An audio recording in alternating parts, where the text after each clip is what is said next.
Alunan dan tarian peradaban akan terus menggema dalam darah-darah zaman. Terkadang, tarian peradaban tak selalu indah. Di zaman terjajah, tarian hukumnya tercabik oleh dawai-dawai dusta. Selain itu, hidup bukan lagi untuk menjunjung kemuliaan kebenaran. Hanyalah menjadi biola-biola yang dimainkan untuk mempercepat laju kereta politik penjajah. Dengan sebab itu, jadilah tangan-tangan politik yang menyingkirkan kabut sengketa dari sisa istana yang runtuh.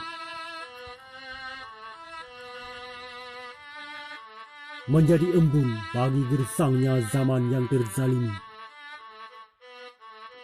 Menjadi yang tak akan pernah hilang meski zaman tulang memutih. Menjadi penari di pentas perang yang sulit dipecah belah.